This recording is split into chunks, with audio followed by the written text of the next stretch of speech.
Hey, everybody. Welcome back with a new episode of my Best Vintage Life podcast. I'm Bridget Morawski, and this is my co-host, Art Bazarkanian, coming to you live from the sitting room of the warehouse because my office is currently being renovated, remodeled, repainted, new flooring. Yeah. Were you going to say something? No. Oh, okay. Just going to jump right into my normal little beginner notes. Email us at admin@mybestvintagelifepodcast.com. That's admin@mybestvintagelifepodcast.com. Social media, we are on Instagram and Pinterest at My Best Vintage Life Podcast. Website, www.mybestvintagelifepodcast.com. You can sign up for our monthly Vintage for Business newsletter there. Check out our selection of vintage books. Lots of goodies there on the website. You can reach us via Google Voice at 559-365-6743. That's 559-365-6743. Don't forget to rate or review. Those are so fun to listen to sometimes. They What? crack me up, those messages that people leave on that Google voicemail. Oh, yeah. Those are a crack up. You're a crack up. Don't forget to rate and or review the podcast. On We Bean could- Buddies? We could really use some new reviews. You could do that on Apple Podcasts or on Podchaser. Podchaser is a great site. And then my obsession at the moment, Art found me something that I haven't had in so long, and they are buffalo flavored pretzel chips. So thank you, Art, for those. You are quite welcome. Whenever I think of snacks, I think of you. That's odd. Not. But do you have an obsession at the moment? I do. I've just been all about Carvels lately, especially, what's that guy? Chucky the Whale. Fudgy the Whale. Fudgy the Whale. Yeah. And his Their assortment mascot. of friends. That's an inside joke. Yeah. Yeah. Starfish.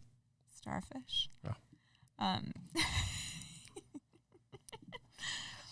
Okay, I'm going to do our patrons in between our two topics today. Don't roll your eyes. You should be saying thank you. Thank you, patrons. I see the desk you have purchased out in the warehouse that will soon be The inside. table, yes, I showed them on Instagram today, those who are following along on Instagram with us. So today's topic is, are you ready for wholesale?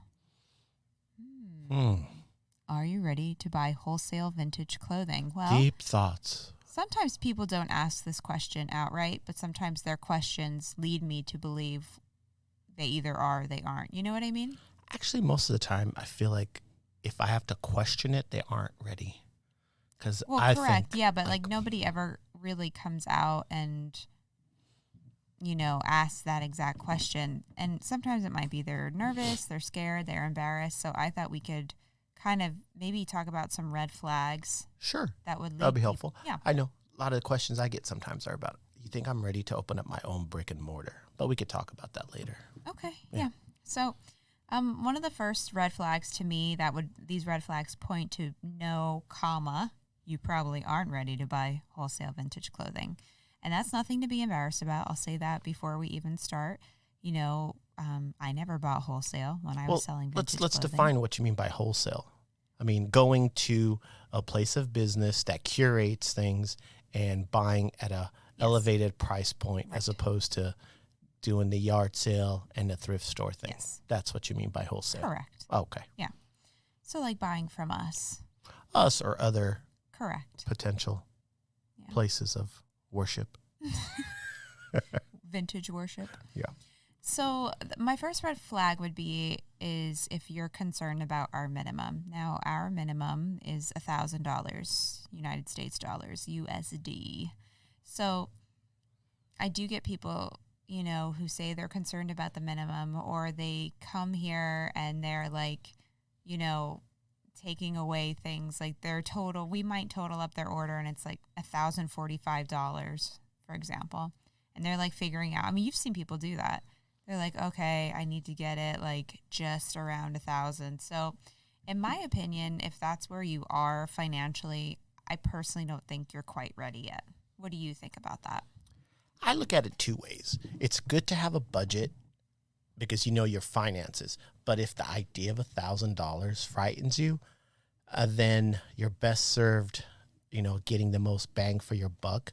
And maybe that $1,000 should be spent at a flea market or a thrift store, because it'll probably ultimately get you more items that you can turn over quickly than at a place that, has put in all the grunt work for you. So you're paying a premium for the people's time to curate.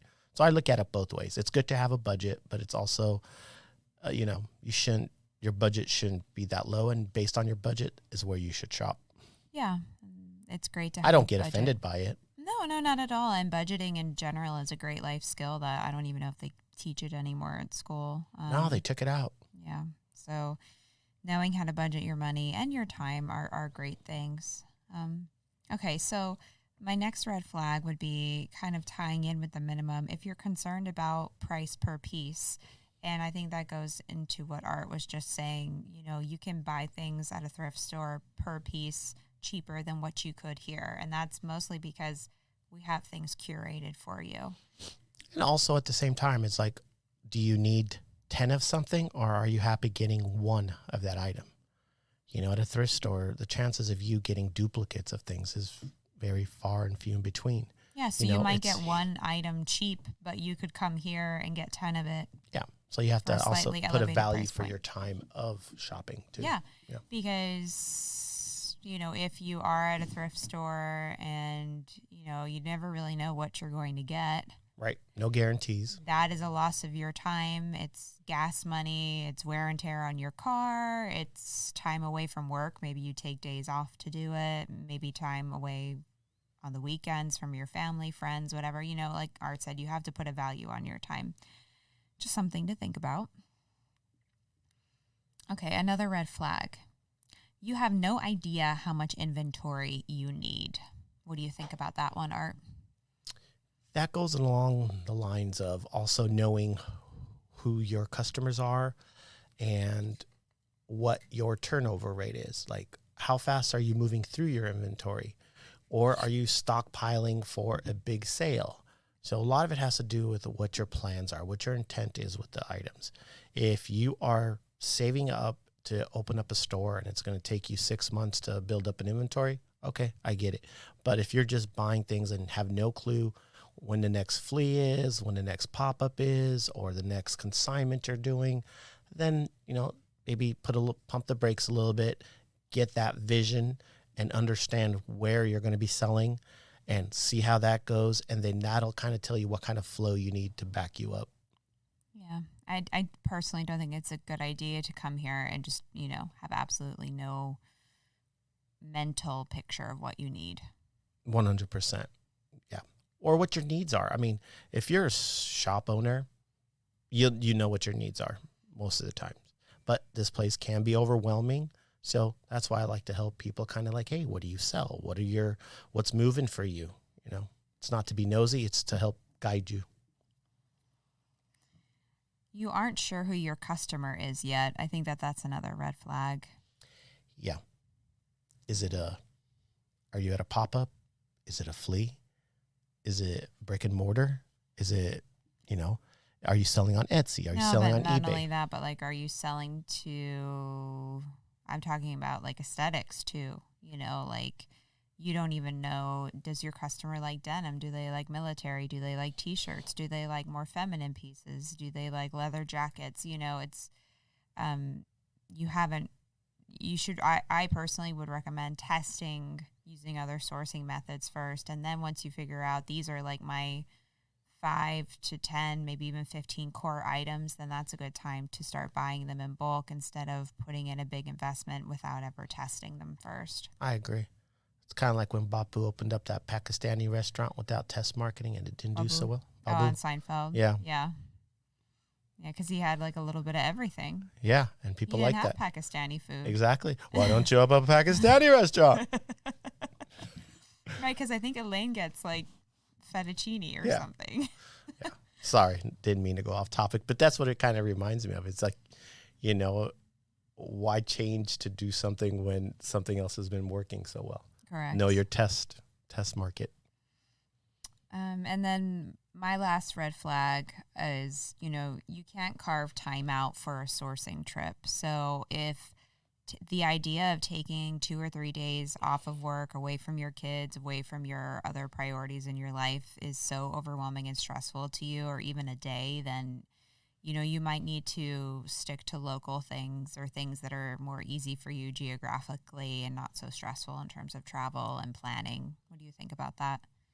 Because there are some people, they're just like, I just don't know. I don't have the time, It's all about priorities. I Right. mean, obviously, if they can't make it here, they have other means and other places where they get things.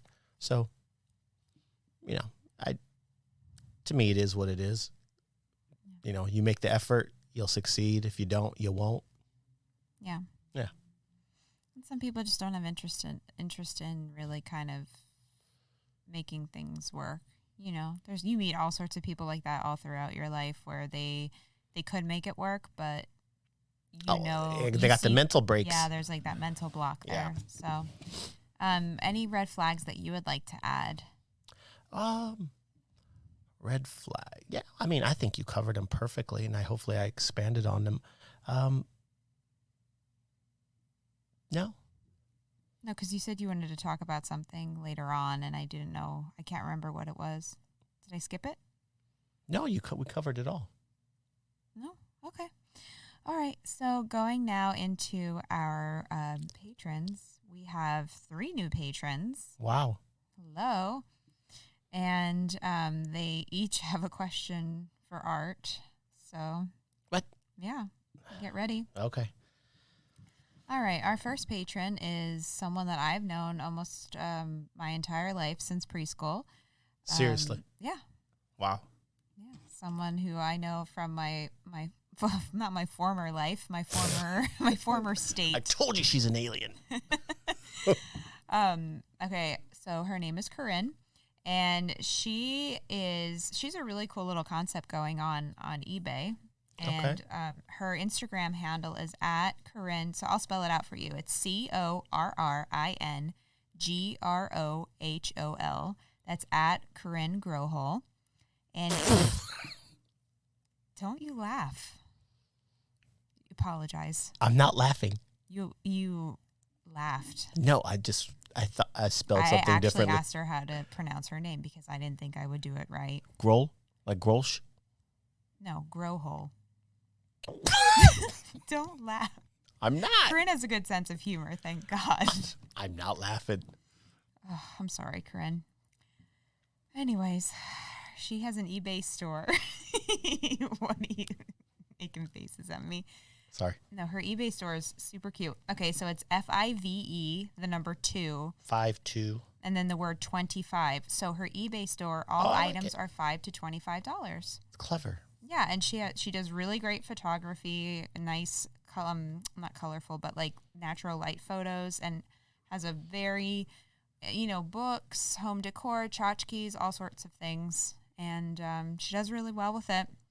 It's her side hustle. As far as I know, it's her side hustle. I'm not sure if she's working full-time still, but either way, she's doing really great with it. So check out her Instagram, and I'm going to pull up my text because I texted her earlier.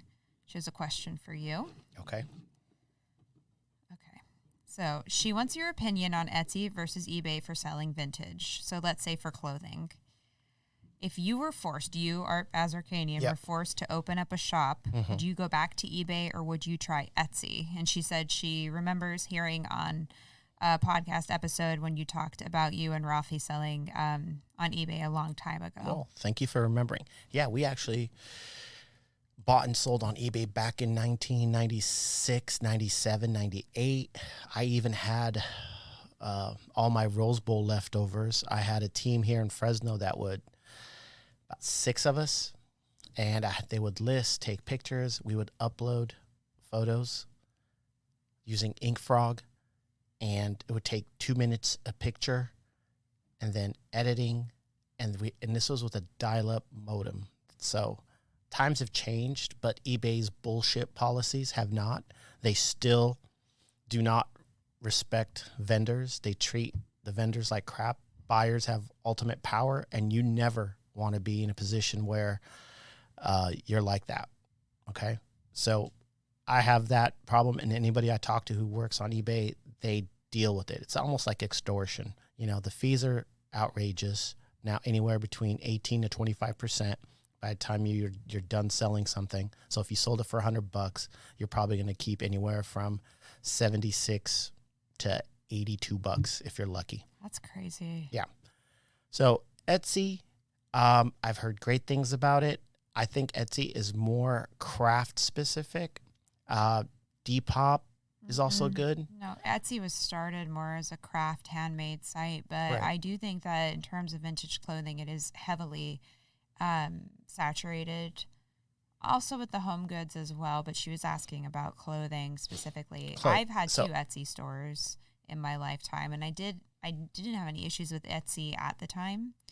I'm just saying this because I know you haven't had an Etsy store. Right. So that's why I would be more apt You'd be to try interested it. in trying I it. would try it. Yeah. But also, let's say I've done both, and I know what the fees are on Etsy because I've looked at that and I've talked to people, and I know what the fees are, and I know what the drawbacks of each one is. I think it would be based on what sort of margins I'm working on. Ultimately, because eBay's search engine, if you ever search anything, you'll notice the first 2 things that pop up on whatever it is eBay. Etsy's a little bit further down on the bottom. So their SOE is much stronger, much better. Search anything, it'll pop up that way on Google. So okay, well, think about someone like Corinne, for example, Right. $5 to $25. Well, okay. Her I don't margin know how. has a ceiling because she has a range of prices. Correct. Yeah. So then I would say that you need to make up for that with your shipping and handling. And then she did ask about clothing, though, but I was just using her shop as an example. Why not do both? Yeah. And then do them for 6 months and see which one. Assess. Yeah. And then I would have duplicate items. I would have same. That way you compare apples to apples, not apples to pineapples. Yeah. Yeah. Now, Corinne, we used to thrift together in high school. How fun. What other listener could say that? No. Me. I listen. No, but you did I not gotta know take me you when I was thrifting. in high school. Teach it. No. Yeah, we used to go to some really good thrift stores. My thrift buddy. Okay. Well, thank Great you, Corinne. question. Thank you for your support. We really appreciate it. Next, we have Lauren K. She is at Hyperspace Vintage. Ooh. Yes, thank you, Lauren, for your support. Let me pull up her question really quick. I just save them in my Instagram inbox because it's quicker. It's easier than me to rewrite. I'm sorry. Killing me, man. I just saw something I have to show you afterwards. And Lauren, I'm not laughing at you. Was it that Scottish guy again? No. Okay. She asks, when an opportunity presents itself that could help you scale up your business, what helps you to know if it's a good opportunity or if it's not? Is she specifically talking about her business or my business or any business? Well, let's put it in perspective. She's new to this. Okay. So let's put it in perspective for her. Okay. So she's From new your to this. perspective. From my perspective. Okay. A lot of it has to do with what you're having to sacrifice or give up in order to get ahead. Whether scaling up your business means borrowing money, increasing inventory, both of those things have some risk to them. So you have to be comfortable with your risk to reward ratio. And everybody's is different. Some people it's mathematical. Some people it's I don't want to owe anybody anything. I don't want to have excess inventory. And then who you're working with. I can't speak for you, but I know my risk to reward. I'm very aggressive, as Bridget will tell you. I go for it. And it's pretty much, I feel like I've been blessed with house money in a sense, because me and my brother started this with barely a couple $100 each. And we just, we dove into it 100% and have been buying and selling for the past 20 something years. And we're not afraid of working hard. So it has to do with what you're giving up to increase. There have been a lot of clowns that have come across our way. who've promised the world and delivered shit, especially in LA. You'll come across producers, designers who want to make you a partner, want to do this, and you could smell them coming 100 miles away. I can't anyway, but my brother buys that crap. So you kind of have to have a filter to realize, okay, how reputable is the opportunity? Is it long-term? Is it short-lived? What are you risking? There's nothing wrong with a short-term gain as long as you're not risking long-term deficits. If you see something has a potential to be long-term, or it's a space became available in this area and it's absolutely one of the best brick and mortar locations, then go for it, because those opportunities don't present themselves. And if it means you having to quit your job to go for it full time, do it. Yeah, and I don't think she'll be mad at me for saying this. Lauren is based in the New York City metro area, and she's looking for some people or like an event. She's just kind of trying to put herself out there and get outside of her comfort zone. So if anybody listening would like to collaborate with her, maybe start a pop-up series or do something fun, get in touch with her. It's at Hyperspace Vintage. So thank you, Lauren, for your patron pledge. Yeah, it's a great question, too. She and Corinne, two East Coast gals. Corinne's based out of Pennsylvania, which I'm sure you already assumed. Yes. All right, now we have a West Coast gal, our third and final new patron. Her name is Melissa, and her business Instagram is at Leshawl, Leshawl, Leshawl. It's like a little Scotty dog, I think, is the icon. That, or I'm blind. No, that is a Scotty dog. Okay. She has a question for you. Okay. Pretty simple. What did you do to promote your business to get it where it's at today? I treated every customer with respect. I was going to say 2 words. I could answer that one. He's nice. She says I'm too nice, but No. Ultimately, we don't do advertising. We let our service and our products speak for themselves, and it's our customer success, because that's ultimately what you want. I don't want somebody to come here and drop $10,000 and never come back, because that doesn't do much for me and them. I feel like I failed them somehow. I want someone to come here, get the things they need, get super excited, text me, say, oh my God, I sold everything, or that stuff went so fast, please send me some more, or when can I come back for the next visit? But in terms of promoting yourself, the best thing you have going for yourself is you. You've passively used one of the oldest forms of marketing, which is word of mouth. Yeah, but it's old school. But you know what you complain about is we're the hidden unicorn. Nobody wants to promote us. Well, no, I'm talking about pre-social media. When you guys were building up your business, and even when I first started working with you almost 8 years ago now. When I talk about that, I'm talking about nobody wants to support the podcast, and I shouldn't say nobody. No, that's not what I'm talking about. I'm talking about nobody wants to give up their source. Yes. Yes. Yeah, well, but that has a lot to do with people not sharing the podcast as well. Sure, because they think someone's their next take door everything. neighbor, wherever they're selling their vintage, is going to come and buy the entire warehouse. Which, by the way, if you have ever felt that way and you're one of our clients, we don't allow just anyone to come here. So don't think just because you tell someone about us that they're going to be able to come here. Yeah. Keep that in mind. But no, you guys don't have a website. No, never wanted it. No. Tried it for a week and I hated it. People ask me the dumbest things. I'm like, I'm not doing this. Yeah. Yeah. No social media. No.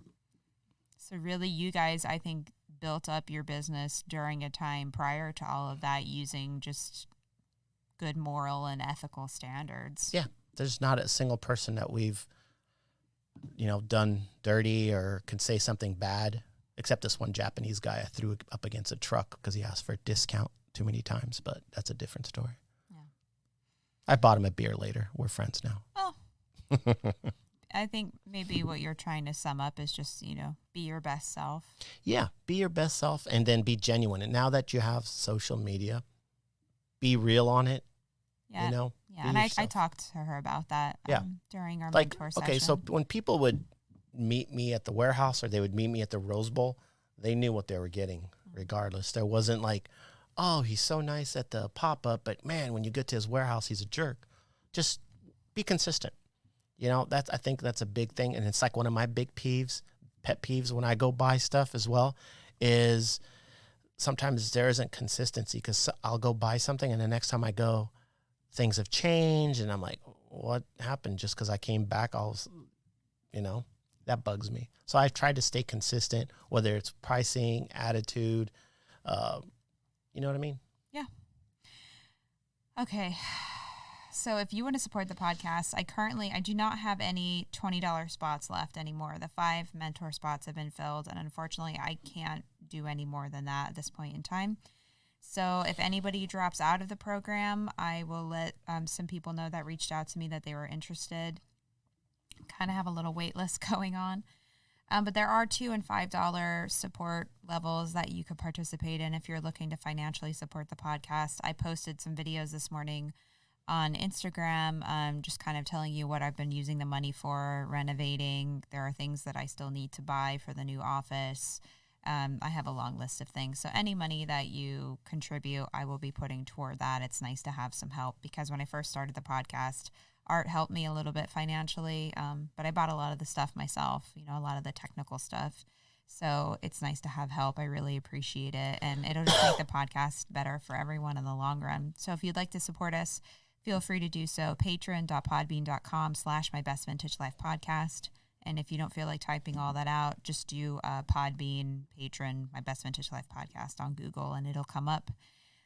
And at the $5 level, you get a shout out, personal and or business. You get to ask Art a burning question, and you get 2 extra bonus episodes a month or little mini-sodes. Next week, I'm going to talk about the estate sale that I scored big on recently. Just talk about my feelings about that. It was something new for me. And was it fun? Yeah, it was a lot of fun. So I just have, feedback for everybody on it. So that'll come out next week. That'll be next week's mini-sode for those of you that are supporting at the $5 and $20 level. Okay, friends. So the second half of this episode, I wanted to talk about fashion-forward summer films. So I'm not talking about movies that are filmed in the summer or have a summer theme, but I just think light and happy, funny movies that are great for summer viewing. Art does not like the fashion-forward term, so take what you will away from that. I just think that there are movies that are amazing, but they also have a heavy fashion influence in them, or they have, a reputation for being a fashionable film because of the wardrobe. So I do have to apologize because I put a question sticker on Instagram asking people for their responses, and I usually take a screenshot of them. This time I didn't do that, but I thought if I kept scrolling down through my activity feed that they'd be there, and they disappeared. So I lost a lot of people's responses, but there were some good ones because as they came in, you were telling me. I can remember some of them. So almost everyone said Clueless, which I do agree with. That's an amazing movie in terms of the wardrobe. Dustin, our former intern and employee, said that he and his girlfriend really, while it's not a movie, they like the fits. They like the fits from The Nanny. Fran Drescher. Right. She did some amazing outfits. Very angular. Yeah, bright, different textures, lots of fuzzy and fluffy and good stuff. Patterns. Maybe they watched it on mute. Yeah, I know. I can't handle her voice. She's tough. It's a lot.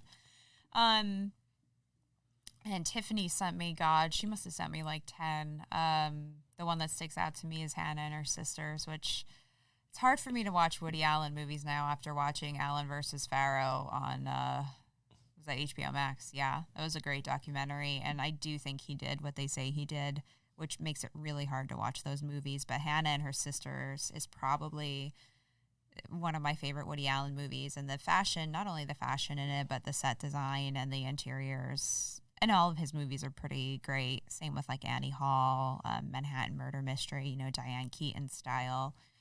But fuck her for standing up for him. I'm sorry. That really pisses me off. Anyways, that doesn't mean I don't think that the movies are great or that she isn't a great actress, but that really pissed me off. So I'm trying to think of the other movies that people said. Guys, I'm so sorry. Don't let this deter you from doing my my survey again. But I came up with some recommendations or movies that I like, so at least we have something to talk about. And I don't know if you have any. Yeah, I got a couple. You want to do yours first? Sure. As you know, I love musicals. Yes, you do. I don't know why. big guy who likes musicals. Moulin Rouge. Moulin Rouge. I've never seen it.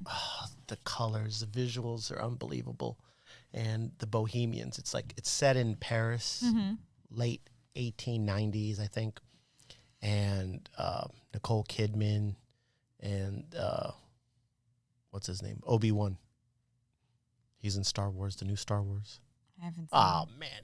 This, of course, I'm drawing a blank. Well, that's okay. And he's really singing. He's a good singer. I'm trying to think of who I thought was. He was in Trainspotting. Oh, Clive Owen? No. No. Clive. You people all. Okay. Okay. Keep talking. I'll look it up. Ewan McGregor. Oh. Yeah. Ewan. Ewan. Not, Ewan McGregor. Doesn't he kind of look like Clive Owen, though? No, Maybe I was not even maybe close. I was confusing Owen with Ewan. Oh, See? there you go. Ah. I love that. And John Leguizamo's in there. Mm-hmm. And the outfits that they wear is just the Duke. Just everything's just crisp. And then the big, like the MC, he's a crack up too. And the faces. Mm-hmm. And maybe the reason I like it, it was done by Baz Luhrmann. Baj. Yeah, Baj. Yeah. No relation. No relation. Yeah. So that's one of my all-time favorites. I could watch that anytime. Any more?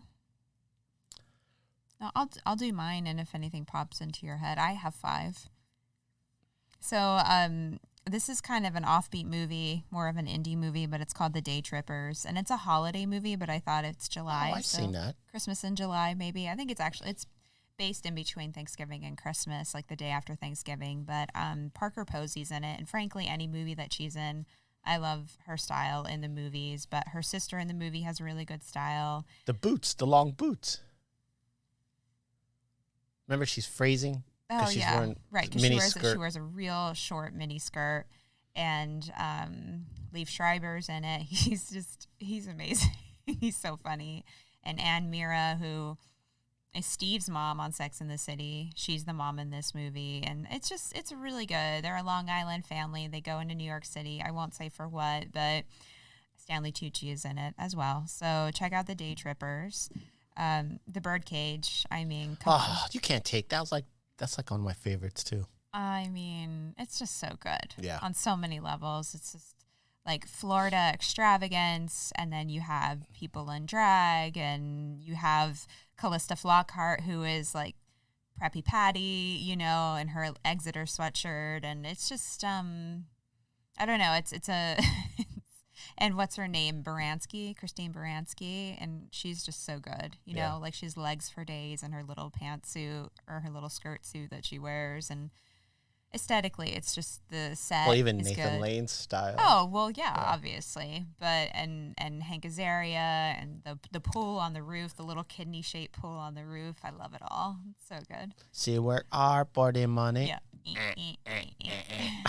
You know what I love is when what's his name, the senator, in real life. What's his name? Gene Hackman. When they like roll into they're like in traffic and. Like the thongs are going by and he's looking, and then like the bulges are going by, and then the women are looking because they're so conservative. I love it. I think it's perfect. South Beach. Yes. A huevo. That's a huevo. Okay. It's very Guatemalan. The next one I have is Down and Out in Beverly Hills. And that's a movie a lot of people haven't seen. I believe it was Disney's first R-rated movie. Bette Midler's in it. You're the boss, Dave. You're the boss, Dave. Nick Nolte, Bette Midler, and Richard Dreyfuss. It's just so good. Their home is just very much like early 90s, late 80s, Beverly Hills, just over the top. Their outfits are all really good. Their daughter wears a lot of really great outfits. Bette Midler has amazing clothes, and little Richard is their neighbor, and he's everything, you can't go wrong with little Richard. And they always have the cops called on them in like a helicopter, and little Richard comes out and yells at them, and it's really good. I love it. And that, that in that movie, that's like, that thing we do, chic, Homeless or chic? Oh, and you can't tell, because truthfully, there are people in Fresno, you can't tell if they're a homeless person or if it's someone who has that, like, Great style. Post-apocalyptic, just walked out of the desert, look. I'm not even kidding. There have been times when I don't know. Mad Max. And it's an embarrassing thing, and I feel bad admitting it, but other people say the same thing. It's like, you don't know, like, yeah, is that Mad Max or is this a homeless person? But Nick Nolte's style in that movie as a homeless person was just as good as his style when he gets cleaned up, Yeah, like, I mean, that's what good. he looks like. Yeah. Yeah. Number 4, I have Sex, Lies, and Videotape. I don't remember that too much. It's really good. It's based, like, in, I want to say, the Carolinas, and it's just, there's 2 sisters in the movie, and they both have just very different style, but I like both of their style, and the homes in the show and the apartments are really good. Laura San Giacomo loves plants, and she has, like, an amazing apartment with hardwood floors and a beautiful fireplace. And her style is just really good. She's like the slutty sister, and then God, what's her name? Andie MacDowell is like the good sister, like the. That doesn't make her good. Goody Two Shoes sister. Oh, Goody Two Shoes. Okay. Yeah. So I won't say what's going on if you haven't seen that movie, but it won I think Best Picture at Cannes that year. It's looked upon very highly. I have one for you. Yeah. Marie Antoinette. Yes. The new one. Yes. That one with Kirsten Dunst and that Schwartzman guy. Schwartzman. Yeah. So that good. was really cool. That's especially epic. They allowed them to film at Versailles. The actual castle? Yeah. Wow. Well, I don't know if I would call Versailles a castle as much as it is. The castle at Versailles? It is. It's not Isn't that a in the castle. title? Yeah, but it's not, to me, it's more of a palace. Oh, palace. Yeah, to me, there's a difference. There's a difference. See what I mean? Yes. Yeah. No, that's amazing. The world according to Bridget. No, I'm just saying, I'm very particular about my architectural terms, but like the scene when they're I Want Candy, just pure, like, oh yeah, decadence, and they're dressed up and they just keep eating the cakes and eating the cookies and eating the What was that other one that we that one song that's in it that's really, really good? Hong Kong Garden? Yeah. Yeah, probably not going to fly these days, but yeah, the scene is good. Well, I like that scene because the choreography is timed to the beat of a modern song, just like they have the Converse shoes in the I Want Candy scene. They let that in. But yeah, when they're doing like they did have Converse shoes. Well, when when she's trying on the shoes, there's a pair of Converse. They did that on purpose. That's great memory you have. Yeah, okay. She left that in on purpose. But when they're dancing the Hong Kong Garden, they're all in their, their big ball gowns. Like I want to say it's like a flotte turn in ballet. Okay. Where like you push off and you spin, like it's going to the beat of the music, the turn. So they purposefully did time the choreography to the beat of a modern song. I think that's really cool. Oh, it's amazing. Yeah. They didn't miss a beat. They didn't miss a beat. And my last one is Picnic at Hanging Rock. So I'm sure I've talked about it before on the podcast, but my Australian listeners, you might be sick of that movie at this point in time in your lives. Who knows? It's an older movie, but just the Victorian dresses of that era, the cotton and the parasols and the Victorian boots. It's just very aesthetically pleasing, but at the same time very eerie, and also a really great book. There's a missing chapter of the book that I read the summary of last night, so now I know what happened in the movie. Kind of ruined it for myself, but apparently it's only like 12 pages long, so I just read like the digest of it. So gotcha. Yeah. I'm surprised you didn't say Out of Africa. That's like, oh yeah, God. that's I don't know like, why. Listen, I could sit here all day and talk and talk and talk, but so yes. I hadn't seen that movie probably since it first came out back in the 80s. And I saw it again recently. And now that back then I wasn't into vintage clothes. So now when I saw what they're wearing, I'm like, started recognizing, the safari shirts, the joppers, all the different outfits that Redford had, even hers. Oh, I mean, she dressed very manly once she took over the farm. Well, she was a powerful woman, but I don't know. I really enjoyed her character. I thought she was, I respected, like, and I'm sure Isaac Dennison was like this in real life. The Baroness Blixen, you know, I think she actually did really care about the Kikuyu tribe, and I appreciate that she cared about what happened to them after she left. And I know people Absolutely. have like a lot of opinions on colonialism and what happened, but I don't think everybody was as awful as most people were. No. Yeah. And I think her being a woman helped. You know, the guy she married, Brewer, he was a piece of shit, man whore, basically. And she paid, you know, a price for that. But no, the clothes in the movie were phenomenal, and I know a lot of people still look to it for inspiration. Oh, I love those There's safari a heavy shirts. equestrian theme because she was constantly, you know, riding around on her horse. I don't want to talk about it too much because I will cry. Oh, Christ. Build a big fire. Oh my God. Oh, here she goes. So, no, I can't. Oh, no, but just her relationship with him, with Farah is just so special.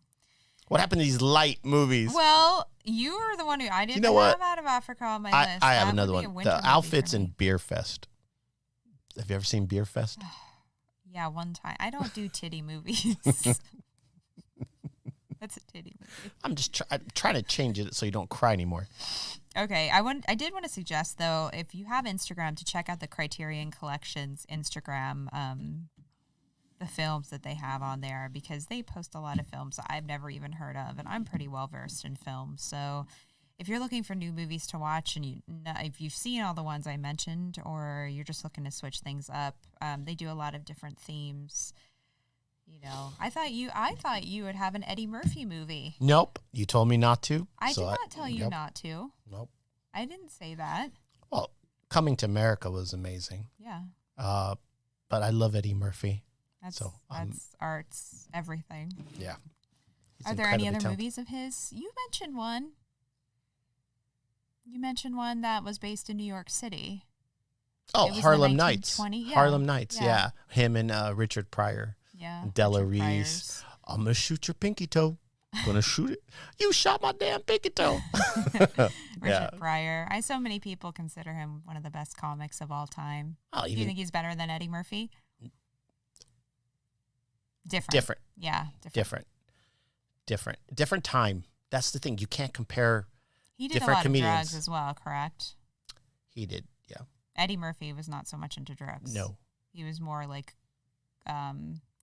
sober, right? I don't think he 100%. Drank much either. I mean, poor Richard Pryor, he burned himself up. Yeah. No, I saw that on a documentary. Again, that's why it's hard. Like, you can't compare an athlete from the 60s to the 70s to the 80s. It's like you got to compare them if they competed in the same era, because rules are different.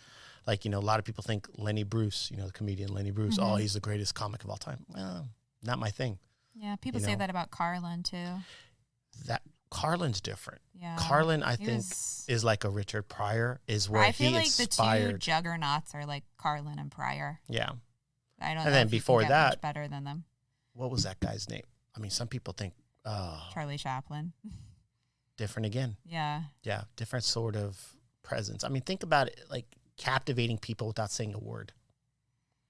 Yeah. And he did. You were just people. He mesmerized people with his face. Film. Yeah. His expressions, his movements, his body language. So that's tougher. Yeah. Yeah.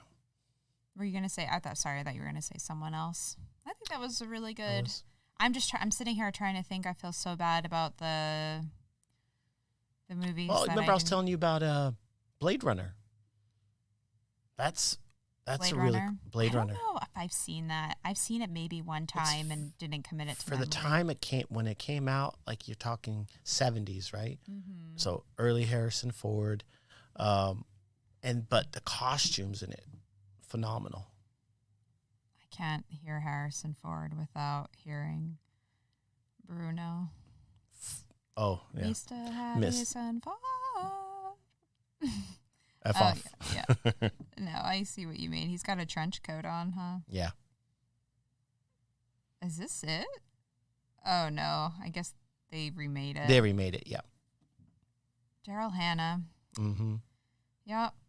Okay. It's on HBO Max right now. I should watch it. You should. But watch it with the 70s eye, and you'll appreciate it more. Yeah. Yeah. You know. I'm not like, oh my God, this is so cheesy now. Like, I understand. Yeah, for the time it was, people did the best they could. Yeah. Because it goes with a lot of things in life. Because I don't think you can pay a kid, honestly, to sit down and watch Space Odyssey. No, I'm lucky because like I was at Stanley the tail end of the, like I had seen that, but I also had like the technology, but like 2, 3, 4 years after me, it starts getting real fuzzy. They don't want to, they just don't get it. I get it. I mean, I also grew up with older parents and an older brother, and I've always kind of been an old soul, so I've never had that wall up, where like I don't get it. I love film of all ages, and I had to watch a lot of film in college. Yeah. For my Spanish degree and for my Italian minor, I had to watch both Italian and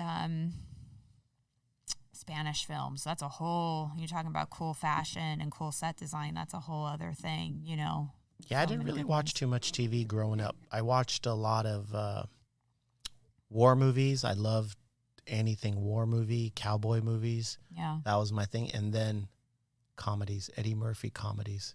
Yeah. Anything Eddie Murphy. I mean, I used to, I always wanted to meet him. Yeah, well, he's kind of he's reclusive. Yeah. He doesn't leave his home much. He's a good family man, Well, I mean, yeah, I guess. Well, he takes care of a lot of kids. He takes care of a lot of kids. I just know he, like, really scared Mel B of the Spice Girls. Like, he didn't, like, want her to leave the house, and she was really scared. And I like her. So. No, I couldn't tell you. What's that? I don't know. Yeah. Okay, so I think that is all she wrote for this episode.